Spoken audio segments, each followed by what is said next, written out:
Combien de pages vous avez compté? 14. 14. Alors, réponse correcte, c'était 15. Mais est-ce que vous avez vu passer un bureau? Oui. Tout le monde l'a vu? Non.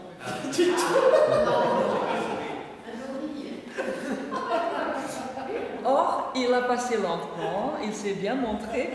Ça, c'est un test qui est. Enfin, c'était un peu le premier, alors du coup, il y a pas mal de personnes qui le connaissent déjà. Mais, moi, vraiment, la première fois que je l'ai fait, je ne l'ai pas vu, mais du tout. C'est-à-dire que ça montre à quel point notre attention, quand on se concentre sur une tâche, elle est sélective. Et notre cerveau va écarter tout ce qui n'est pas important pour exécuter cette tâche. Alors, savoir que l'attention, c'est le premier pilier de l'apprentissage. Sans pouvoir captiver l'attention d'un apprenant, rien ne passe. Après, il y a beaucoup d'autres choses qui vont déterminer. Mais au départ, c'est ça. Alors, l'attention va nous permettre de sélectionner, comme vous avez vu avec cette expérience du test, ce qu'on doit traiter. Alors, à nouveau, avec cette perspective de sciences cognitives, on fonctionne avec 3 étapes. La première, l'étape d'alerte, ça serait ma consigne. On va faire un test et on regarde la vidéo. Ça donne un cadre déjà. Après, l'orientation, ça va être spatial, c'est-à-dire on va donner une tâche à faire. Vous regardez que ceux qui sont en blanc. À nouveau, ça focalise encore plus votre attention. Et après, il y a un contrôle exécutif, c'est-à-dire que vous allez vous positionner et tout mettre de manière tout à fait intuitive dans votre corps en fonctionnement pour exécuter cette tâche et le faire très bien. Alors, peut-être ce que je vous disais, le plus grand talent d'un enseignant va consister à pouvoir canaliser avec un temps de cours que nous avons qui est très très court. Parce que je ne sais pas si c'est le cas dans vos conservatoires, mais au 6e, on a encore les cours de première année de 20 minutes. Ce qui existait autrefois, pendant 4 années, il n'y avait pas d'initiation, il y avait 4 premières années à l'année. En fin de commission, il y avait 20 minutes de cours avec les élèves. Et ça marchait. Oui, ça marchait. Voilà, on essayait de faire avec. Alors... Oui, mais en fait, ce que je veux dire, c'est qu'on avait fait un résultat par la suite avec les élèves. Oui. Ce que je veux dire, c'est que comment on gère ce temps-là, qu'est-ce qu'on dit, qu'est-ce qu'on ne dit pas. Il faut quand même planifier les choses, et notamment comment on gère l'attention de l'enfant. Notamment, j'ai 2 élèves dans ma classe qui sont assez hyperactives, et là, la manière dont on va gérer ce temps est capitale, autrement on ne fait rien. Bon, alors, on va faire un autre petit test, si vous veut bien marcher, parce que je vois qu'il y a des choses qui se chevauchent un peu. Alors, l'attention est directement liée à un autre concept, c'est le concept de l'inhibition. On va tous le faire ensemble, ce test, mais par contre, je voudrais un volontaire qui le fasse à haute voix, qui veut le faire à haute voix. Oui, il n'y a pas d'enjeu. Hein. Alors, le test se présente comme ça, et la consigne, c'est la suivante. Il faudra, dans l'ordre de lecture normale, c'est-à-dire à partir du haut vers la droite, ou en bas après, il faut ne pas lire les mots, mais dites le plus rapidement possible dans quelle couleur ils sont écrits. On y va? Allez. Alors, j'y vais? Oui. Ok. Vert, on fait tout ça. Rouge, bleu, jaune, bleu, noir, rouge, bleu, vert, noir, rouge, jaune, vert, bleu, noir, bleu, rouge, vert. Presque. Moi, je bloque beaucoup plus que toi. Enfin, en tout cas, on se rend bien compte avec un exercice comme ça qu'il y a un effort à faire, notre cerveau a un effort à faire, c'est traiter 2 tâches qui sont antagonistes. On vous a donné une consigne qui fait que, voilà, l'idée c'est jaune, bleu, orange, noir, on va lire. Hein, et c'est quand même, voilà, ça nous donne un petit vécu de ce que c'est que porter son attention et ce que c'est que inhiber. Alors, l'attention fonctionne comme un goulot d'étranglement central, c'est-à-dire que quand vous êtes engagé dans une tâche, les stimuli qui sont non pertinents, comme le gorille tout à l'heure, vous avez, automatiquement ils sont invisibles. On traite l'information qui nous intéresse, On va se concentrer sur un passage, sur un doigté, sur la qualité. Tout le reste devient secondaire. C'est ce qu'on appelle après la période psychologique réfractaire. Ça ne veut pas dire que toutes ces informations, on ne les voit pas, mais on va décider de les traiter après. Et ça, c'est comme le cerveau d'un sapiens fonctionne. C'est-à-dire qu'après, on n'a pas à raconter d'autres choses parce que scientifiquement, c'est comme ça. Et ça va surtout, et je souligne ça parce que dans notre monde et les tendances économiques notamment, c'est très à la mode d'être très performant, d'être multitâche, d'être, comment on dit aussi, attendez, il y a un nom très véhiculé dans le monde de l'entreprise quand on peut faire beaucoup de choses en même temps et qui ne sont pas forcément votre spécialité. Je ne sais pas si vous voyez ce que... Flexible. Hein? Oui, merci beaucoup. Voilà, la polyvalence, le multitâche. Ce n'est qu'une manière de presser les gens comme des citrons. Notre cerveau est vraiment mis à l'échec avec des multitâches. Et après dire oui, les femmes, vous êtes multitâches, c'est-à-dire continuez à être multitâches, hein, c'est-à-dire on va vous en demander de tous les côtés. C'est-à-dire que, bon, en faisant la différence que quand on parle d'attention, là on parle vraiment de concentration. Évidemment qu'on peut faire certaines choses qui sont plus qu'automatiques. On respire bien en même temps, hein. Enfin, et il y a une partie qui peut être consciente de la respiration. J'exagère un peu en disant ça, mais notre cerveau n'est pas tellement fait pour les multitâches, et une vraie concentration, c'est une concentration qui ne dure pas longtemps et qui demande de canaliser sur une information et laisser les autres pour après. Alors, bon, là, une étude qui a démontré que, notamment l'apprentissage de la musique, mais d'autres approches aussi, comme l'entraînement moteur dans la pédagogie de Montessori aussi, sont des excellents moyens de développer ce contrôle exécutif, c'est-à-dire de tout mettre en place pour avoir un corps qui va s'adapter à la tâche à exécuter. Alors juste de manière très... ce sont des limites qui ne sont pas claires comme ça, hein, mais à partir des travaux de plusieurs théoriciens, on peut estimer qu'à 3-4 ans, le temps de vraie concentration peut être autour de 15 minutes. Ça peut passer à une vingtaine de minutes vers les 5 ans, déjà vers une demi-heure à 7 ans, vers 11 ans, 40 minutes. Évidemment, ça varie. Ça, c'est durer 15 minutes à la suite, 15 minutes. Oui, mais évidemment, les variables personnelles rentrent en ligne de compte. Comme je disais, je pense à une de mes élèves, elle a déjà 9 ans et 30 minutes, ça dépend du jour. Voilà. Bon. Ça dépend aussi du contexte. Ça dépend du contexte. Effectivement, aujourd'hui, je ne pouvais pas parler de tout, il y a une notion qui est très importante pour ça, c'est la notion de charge cognitive. C'est tout ce qu'on demande au cerveau d'être traité en même temps. Et ça dépend de comment on présente les choses. Imaginez qu'on a un déchiffrage à faire et que vous montrez un texte manuscrit. Évidemment, vous allez ajouter une difficulté à la tâche qui va la rendre beaucoup plus complexe. Ou que vous devez faire une dictée musicale dans un contexte où il y a beaucoup de bruit. Enfin, le contexte est très important de comment...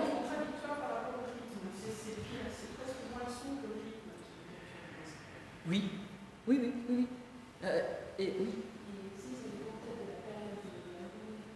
De la période? Ah oui, tout à fait, bien sûr. Tout à fait. Oui. Et vous le savez aussi par rapport à vous-même qu'on n'a pas tous le même profil en termes d'énergie.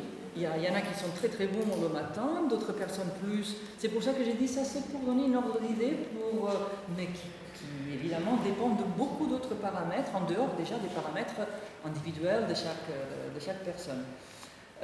Laissez-moi vous montrer, je vais passer sur ça, autrement, sinon... Je voulais vous montrer, ça c'était par rapport à la mémoire, tant pis, peut-être ça, je vous le dis quand même, et après je vais vous montrer 2 vidéos sur un travail qui est en cours, pour laisser la parole à Gabriel. Alors, la première personne qui a théorisé les courbes de l'oubli, c'est Ebbinghaus. Il y a évidemment ça il y a très longtemps déjà, mais c'est utile de le savoir. Cette courbe montre la quantité d'informations qu'on est capable de retenir en fonction du temps. C'est-à-dire que pour une information qui est donnée, au bout de... Elle ne marche pas ma souris, je suis très embêtée avec ça. Bon.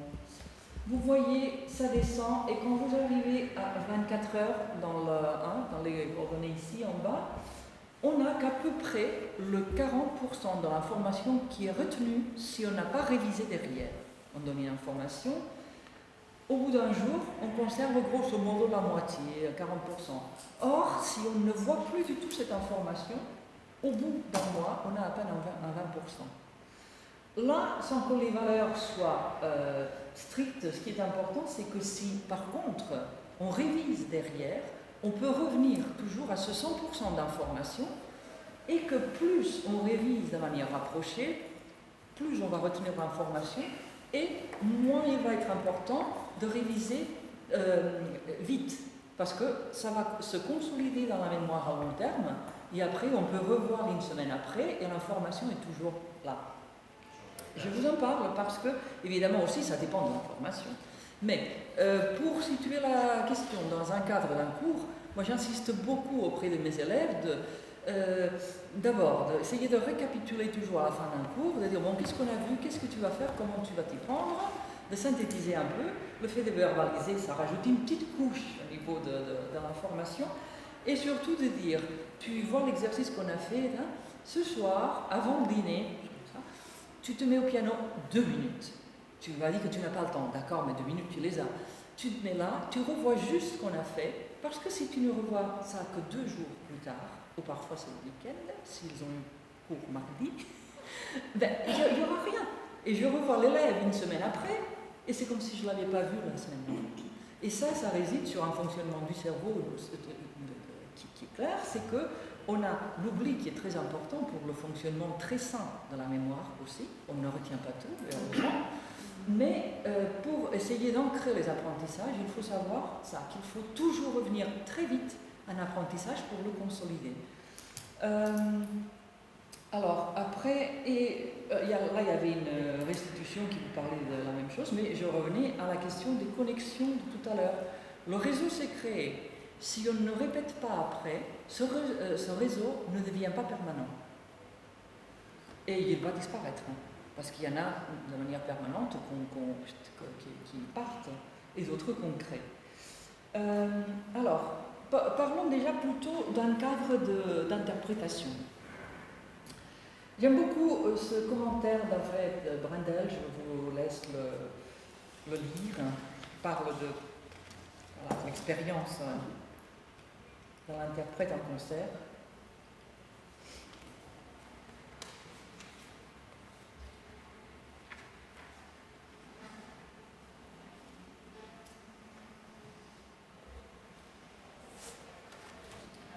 Alors surtout quand il parle ça de tâches antagonistes, je crois que la manière dont il le dit illustre bien la complexité de l'exercice du jeu, concrètement par cœur, dans un cadre public où on ne revient pas en arrière, c'est le bon moment où on fait. Dans ce rôle de l'interprète qui va incarner un discours musical pour un public, là, c'était juste pour illustrer, bon, on part dans notre contexte souvent dans la musique écrite, c'est-à-dire d'un texte, l'interprète est là pour le transmettre, et pour un public qui est de toute manière, et même de manière rétroactive, dans un contexte de communication avec l'interprète.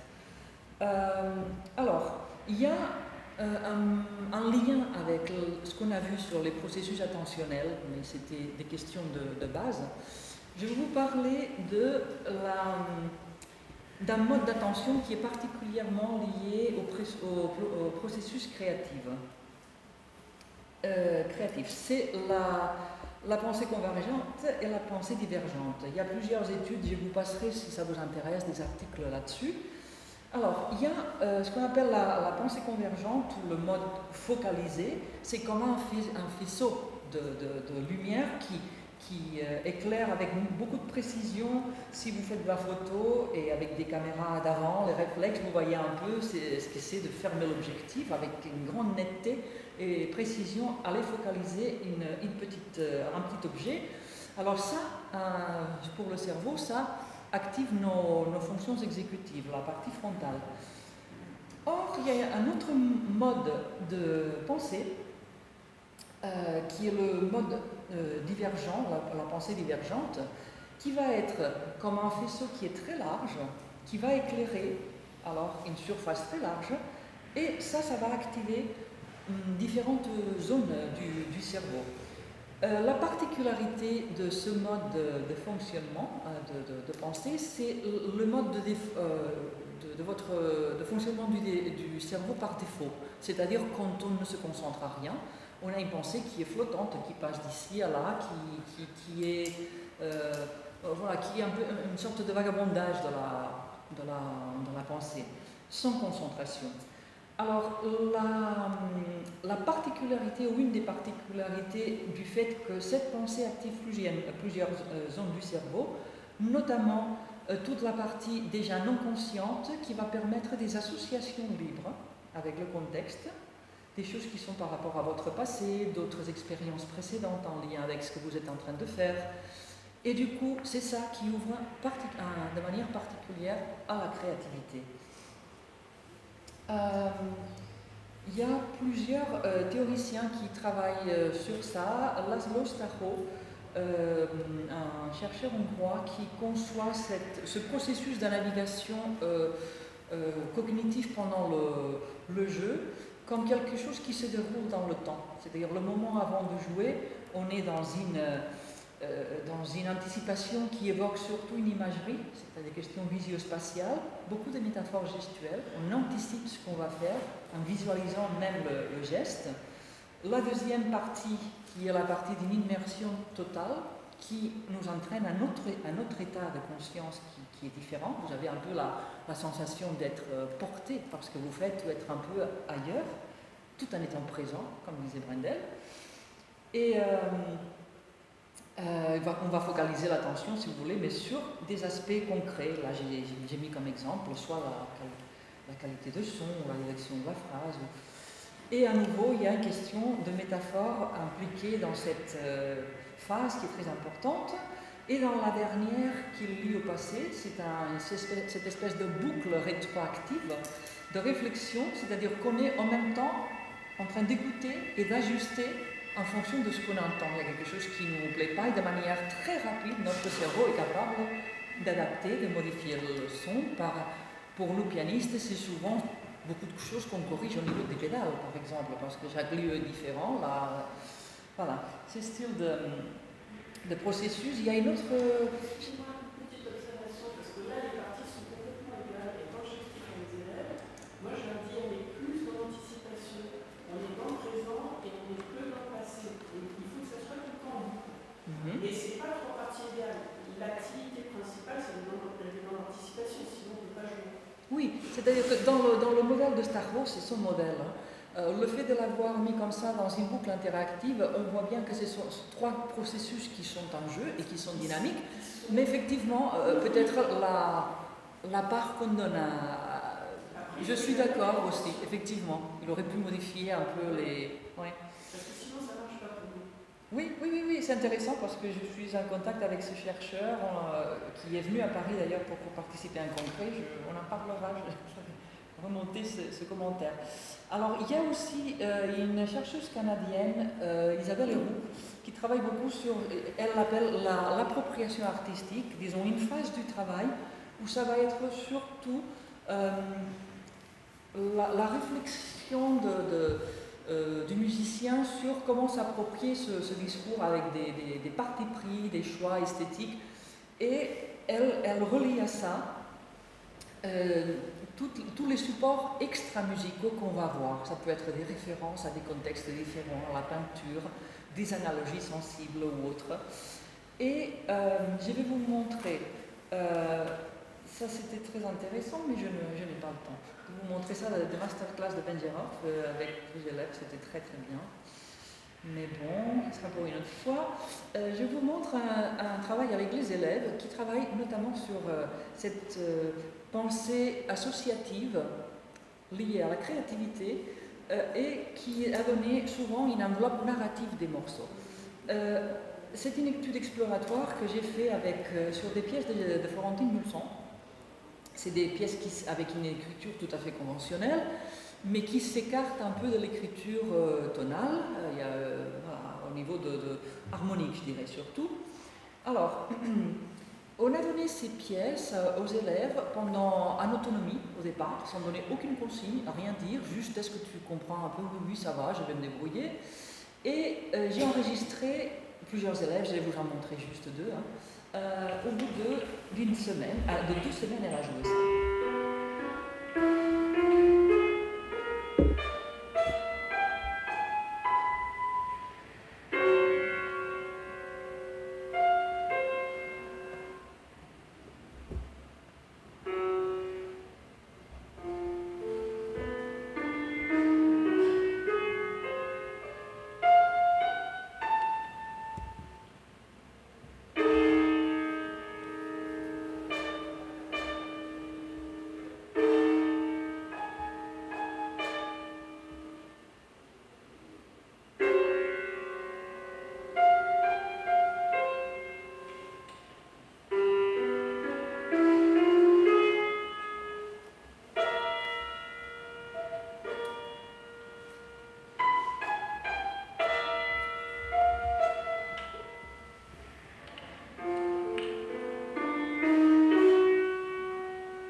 Alors, du coup, après on a discuté, je ne comprends pas grand-chose à cette pièce. Il y avait des choses qu'elle avait déjà.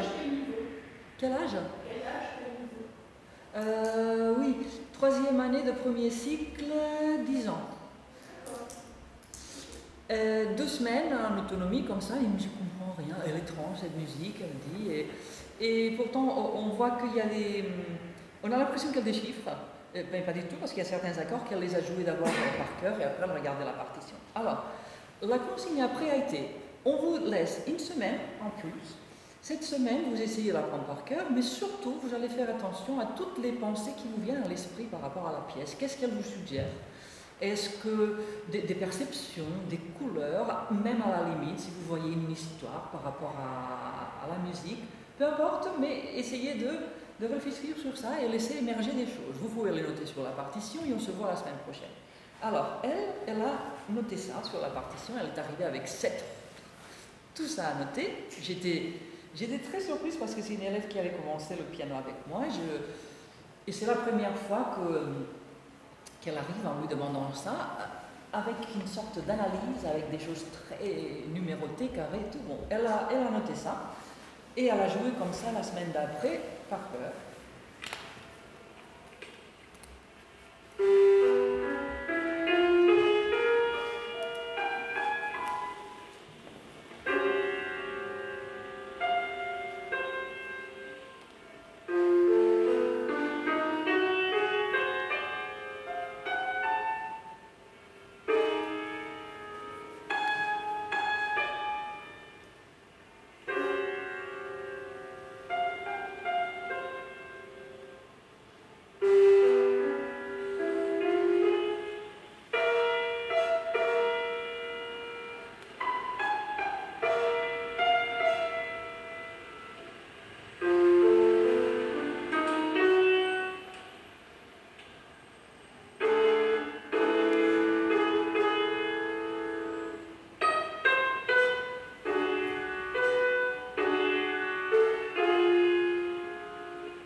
Son commentaire était là je comprends, il y a une idée qui guide la pièce.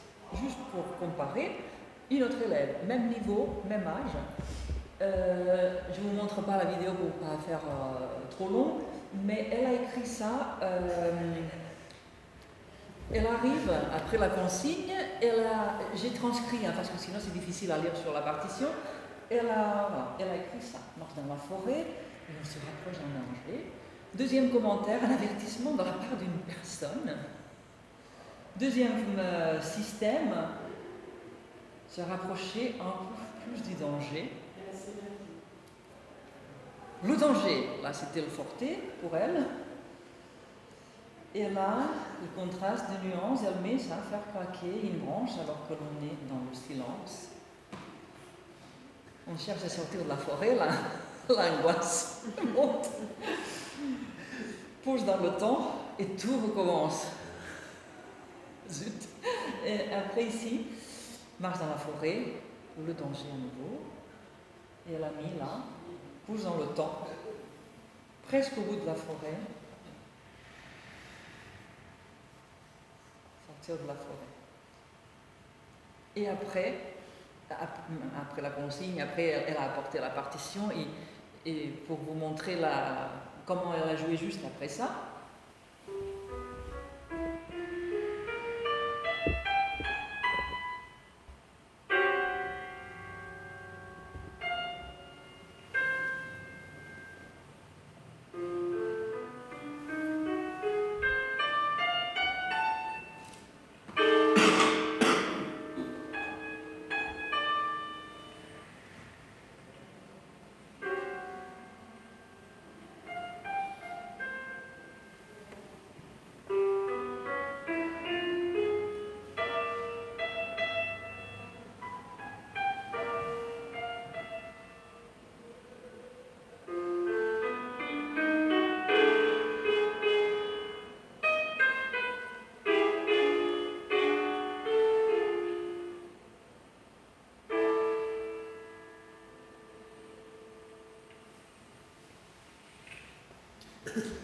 Et le milieu familial des deux élèves? Les niveaux sont les mêmes et elles sont assez. Oui, c'est des élèves qu'on pourrait comparer sur beaucoup d'aspects. Alors évidemment, ce que je disais avant, la manière dont on gère l'information dépend beaucoup du profil évidemment de chaque personne, mais ici, ce qui était, je pense, intéressant avec cette exploration, c'est le fait qu'une musique qui va s'écarter de ce qu'elles sont habituées à entendre dans une musique plus tonale, elles ont fait sauf quelques pièces de courtac au début, mais relativement peu finalement. Ce qui s'écartait là, il n'y avait pas une cadence parfaite, c'était un peu, bon, d'avoir un peu du mal à trouver le sens et la manière dont elles allaient construire, il y a des garçons aussi, construire ces pièces. Et que le fait d'ouvrir à cette pensée divergente leur a permis de s'approprier la musique d'une manière très personnelle, mais ça a impliqué, disons, un encouragement à dire laisse flotter ton esprit, va chercher un peu ailleurs et d'une manière très personnelle. On était plusieurs professeurs à les accompagner dans ce dispositif. On n'a rien suggéré, voilà, c'est-à-dire les laisser vraiment avec leur créativité libre et voilà. Je dois m'arrêter parce que sinon on va trop dépasser le temps. Anne-Gabrielle aussi va vous dire des choses très importantes. Si vous avez juste là des questions, des choses que vous n'auriez pas compris, sinon c'est peut-être mieux qu'on enchaîne et qu'on se laisse entendre des questions après. Ça vous va? Oui? Parfait. Je pourrais vous passer une petite bibliographie si vous voulez après.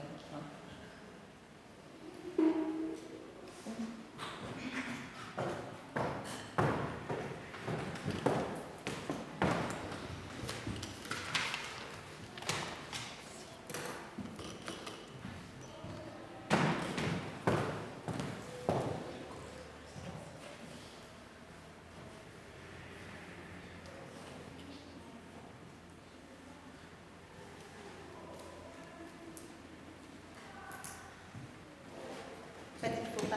Il y a un micro ou pas, non? Il y a un micro là-dedans. Mais Vous n'avez pas parlé dans le micro, Esther aussi? Non. Vous m'entendez bien comme ça? Ouais. Oui, peut-être. Alors, donc, écoutez, bonjour à tous. Esther m'a demandé de venir ce matin parce que, comme elle, moi, je n'ai pas encore eu la chance de lire son livre, enfin, que des petits extraits. Mais voilà, on s'était rencontrés il y a plusieurs années avec Esther lors d'une journée avec des ateliers. De pousser la plante, s'il vous plaît, la plante, parce qu'on ne voit pas que la plante, la vidéo. Merci. Voilà. Ah oui, Voilà. Je l'enlève carrément. Voilà, C'est merci. ça. Oui, merci. Je la remettrai. C'est bien comme ça.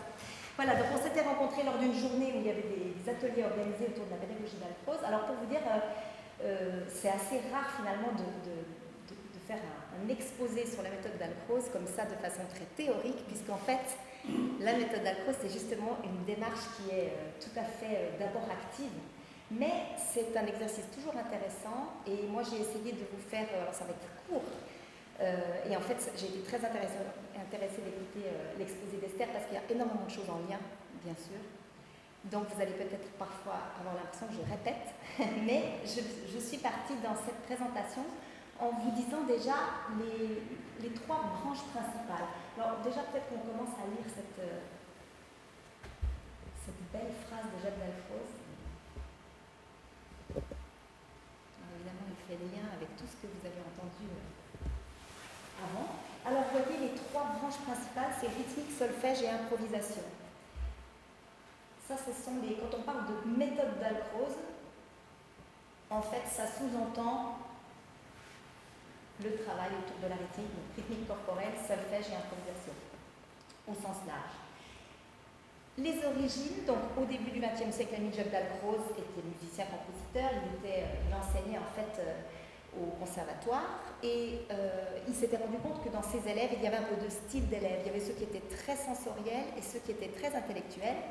Et il se disait, mais finalement, c'est pas l'un ou l'autre, ça devrait former un tout. Et c'est là qu'il a commencé à faire différentes recherches, à faire marcher déjà les élèves dans une salle pour observer ce qui se passait, à se dire finalement, à ce stade-là, lui, il les avait au conservatoire, c'était des grands élèves, il se disait finalement, pour que ce défaut, entre guillemets, n'existe pas, il faudrait revenir à l'éducation de base. Que faudrait-il faire dans la jeune éducation des enfants pour que ce soit des musiciens complets, entre guillemets. Voilà, donc sa méthode cherche à développer l'instinct rythmique, le sens auditif, le sentiment tonal, à harmoniser le corps et l'esprit. Alors ça, c'est des grands mots, mais en fait, il avait vraiment dans l'idée que ce corps qui fait et cet esprit qui pense devait être toujours en interaction.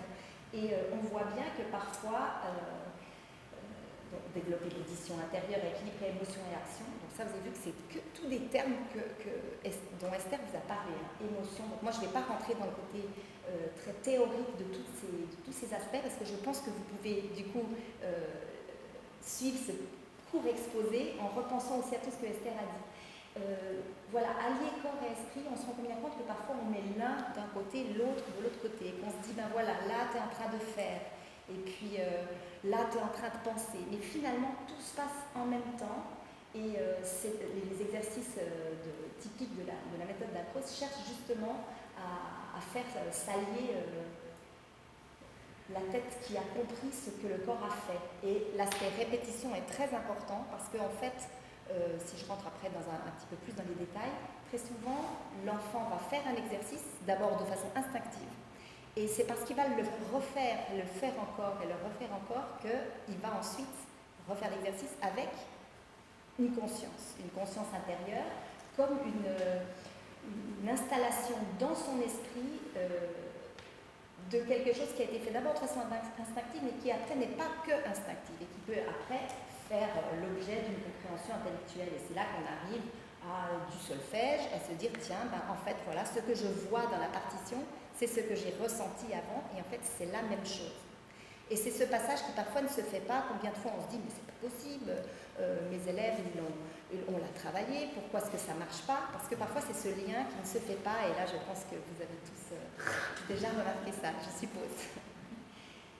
Voilà, donc vous avez vu, il y a une autre phrase que je trouve belle et intéressante, qui redit un petit peu ce que je viens de dire, donc ce rôle d'intermédiaire.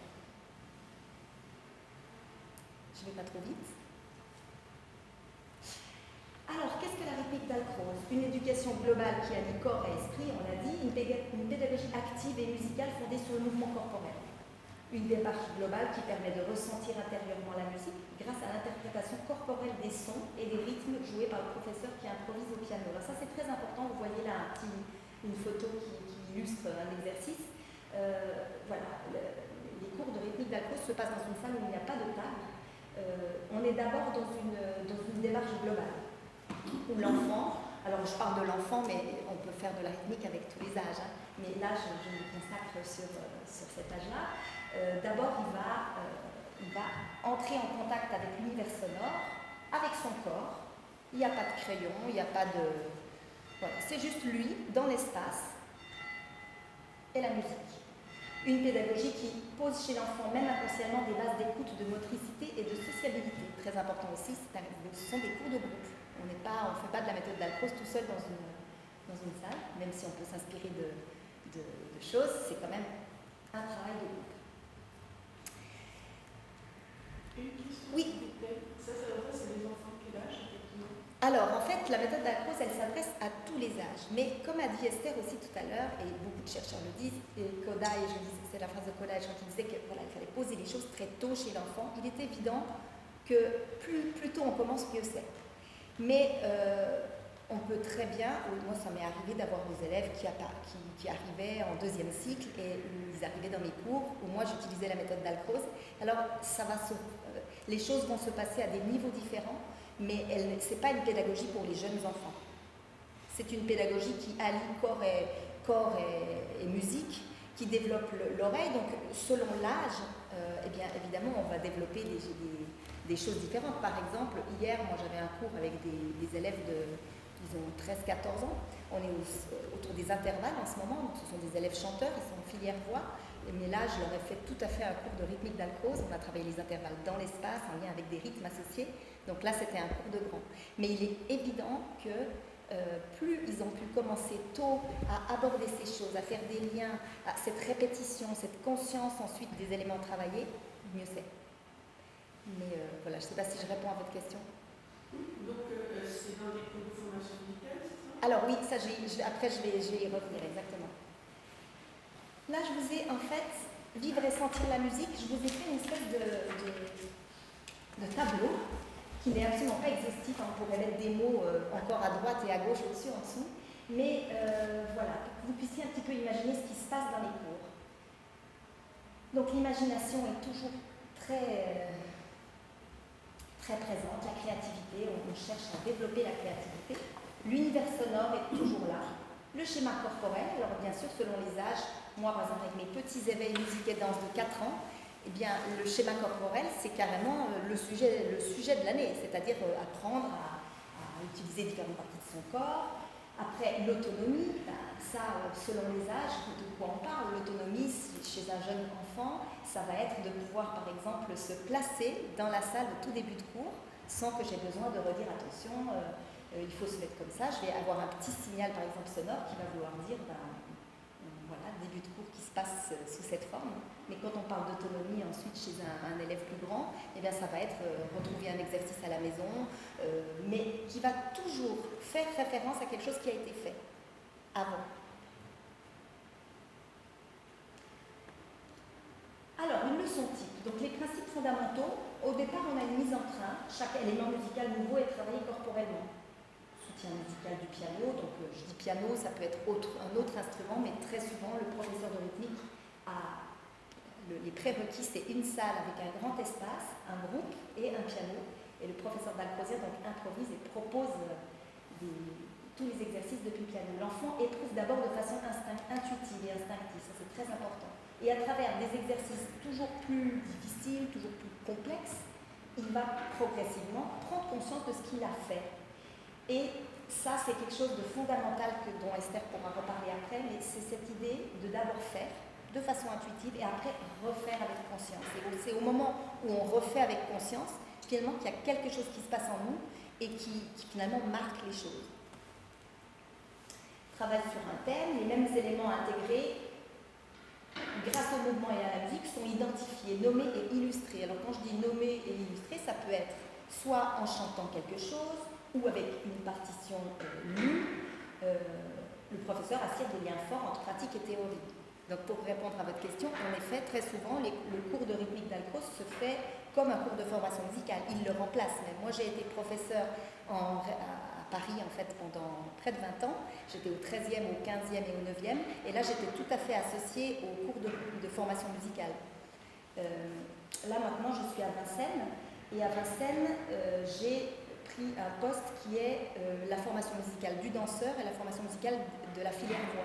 Donc je n'ai plus d'instrumentiste, enfin pas beaucoup, pas parce qu'on ne veut pas me les donner, mais parce que mon poste était comme ça. Mais en fait, il se trouve que j'ai quand même pas mal d'instrumentistes parce que j'ai des enfants, des élèves qui font la double filière, et du coup je les ai également. Donc voilà, ouais, je suis allée un peu vite, c'était ça que je voulais vous dire. La formation rythmique, solfège et mouvement, donc on peut l'imaginer comme un cours de formation musicale. Vous voyez là un cours avec des jeunes danseuses qui sont en train de pratiquer un exercice dans l'espace. Il se déroule sur la base d'une musique improvisée, ça je l'ai déjà dit, et la musique va s'adapter en fait aux exercices. Donc après je vais vous donner quelques exemples d'exercices, je le ferai tout à l'heure. Dans le cadre d'un conservatoire, les cours s'inscrivent dans le cursus de formation musicale. Mais dans certaines écoles, par exemple à Genève, à l'Institut Jacques d'Alcroze, donc moi c'est les études que j'ai faites, donc moi je suis suisse d'origine, j'ai fait toutes mes études en Suisse, et même jeune, je faisais de la rythmique à l'école, comme a dit Esther, hein, c'est inscrit au programme officiel dans le canton de Vaud et dans le canton de Genève en tout cas. Et donc on fait de l'école, on fait de la rythmique aussi à l'école. Donc là, c'est pas dans le cadre du cours de formation musicale. Là, les buts sont différents. Les buts sont la sociabilisation, les buts sont collaborer, accéder à la musique d'une façon corporelle. Donc là, on ne peut pas se dire que c'est le cours de formation musicale. Mais moi, depuis que je suis en France, j'ai toujours été professeur en termes de formation musicale, mais par le biais de la rythmique d'Alcroze.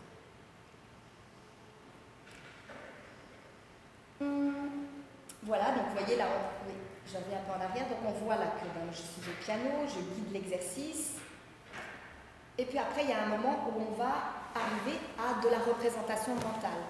Par exemple, là en l'occurrence on était autour de 3 vitesses, donc il va y avoir des exercices où on va associer ce qui aura été ressenti, fait dans l'espace, et là en l'occurrence un exercice que moi j'ai écrit au tableau, où Jade montre des bulles rythmiques et où les autres enfants doivent suivre rythmiquement.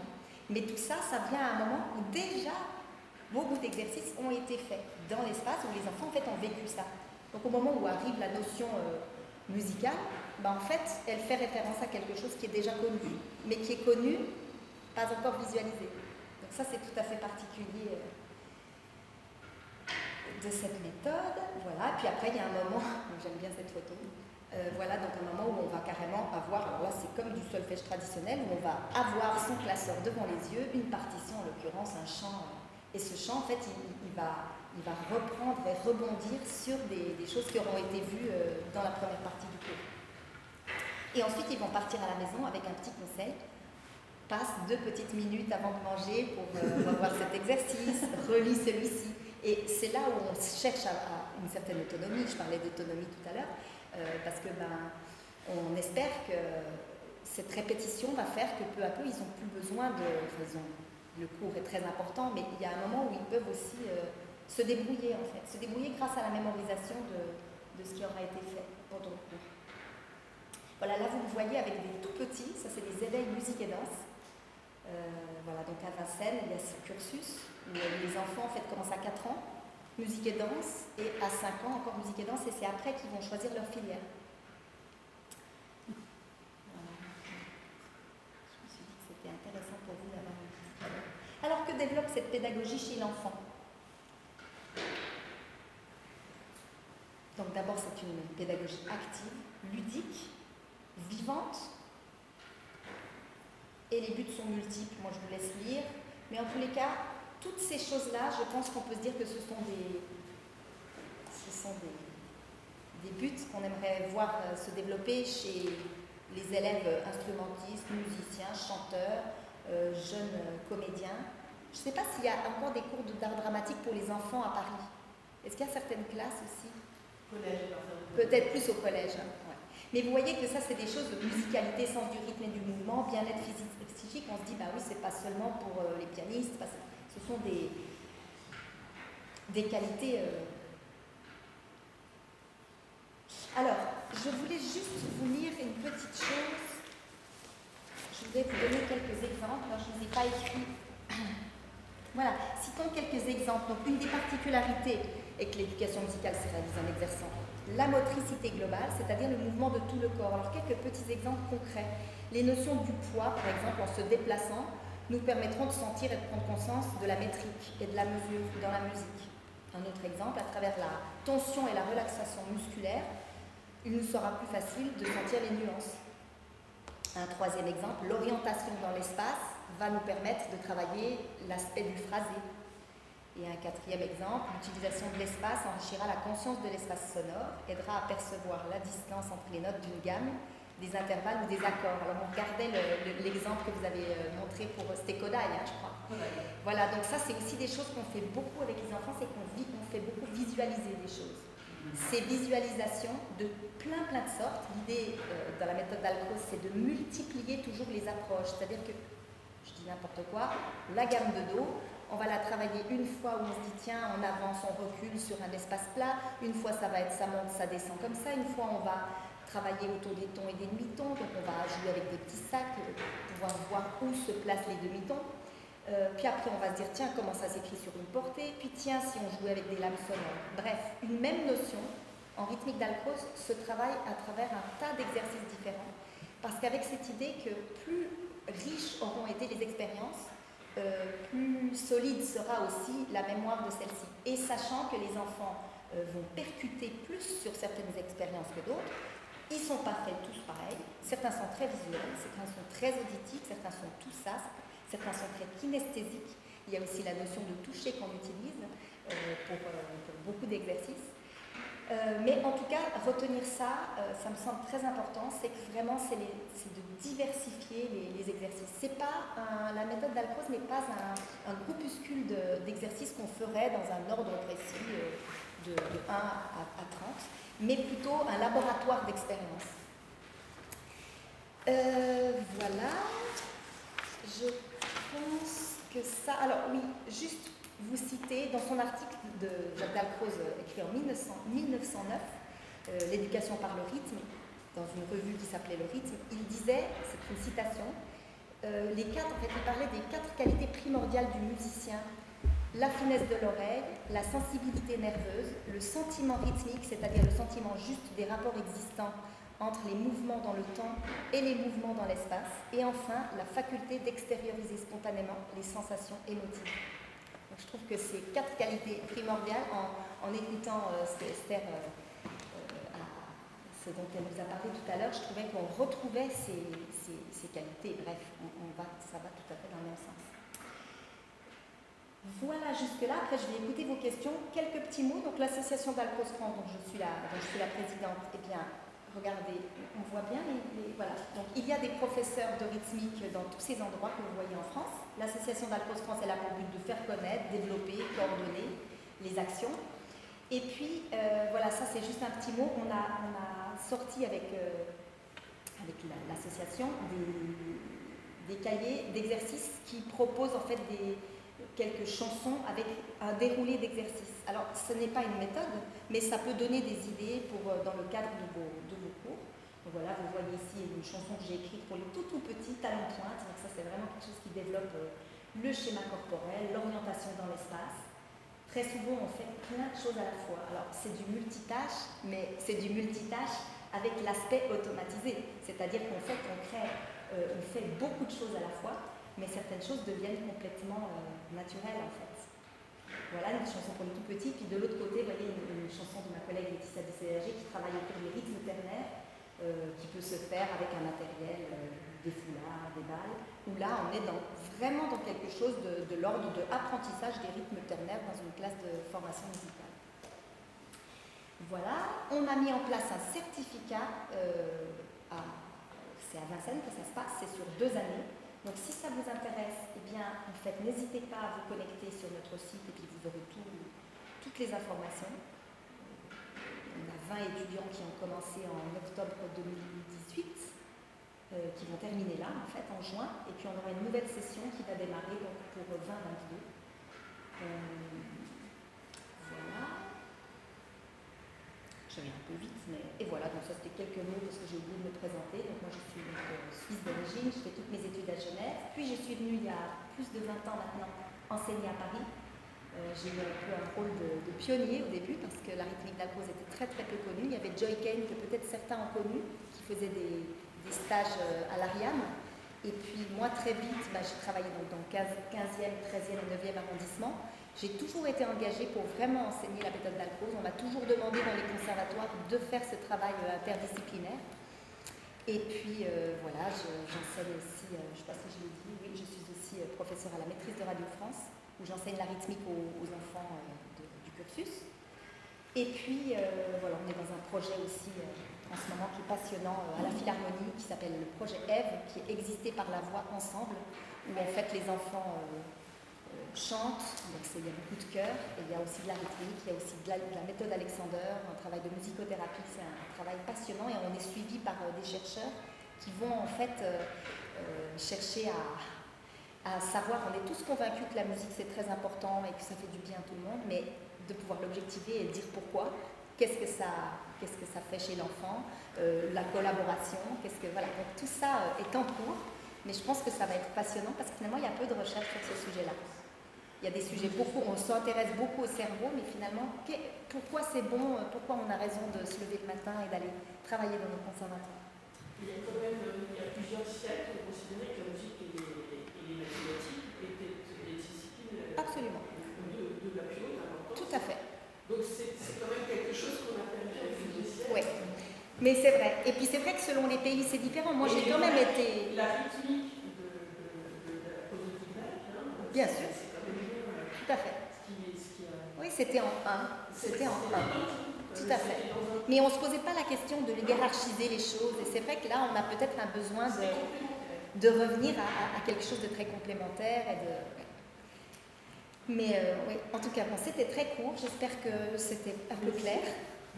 Et merci de votre attention. On est évidemment avec Esther là pour répondre à vos questions. Est-ce qu'il y a peut-être des questions liées à ce que je viens d'exposer? Alors ça, c'était juste très court. Il va falloir que je rajoute le livre d'Esther parce que ça, je pense que vraiment, ça va être d'un grand apport avec ces recherches qu'elle a pu faire par rapport au cerveau. Il y a d'autres choses, je n'ai pas eu le temps de vous parler de tout, mais un petit mot quand même. La rythmique Jacques Dalcroze à Genève en ce moment, et, enfin en Suisse de façon générale, mais en l'occurrence à Genève, et il y a beaucoup de seniors qui en font parce qu'en fait on a pu prouver que le fait de pratiquer cette méthode réduit de 50% le risque de chute. Et alors le gériatre parle quand même de gestion de multitâche parce que chez la personne âgée, le souci c'est qu'il y a incapacité de gérer du multitâche. C'est-à-dire que ça sonne à la porte, la personne se précipite et là elle va louper une marche, par exemple. Donc en fait, il se trouve que dans les cours de rythmique, le gériatre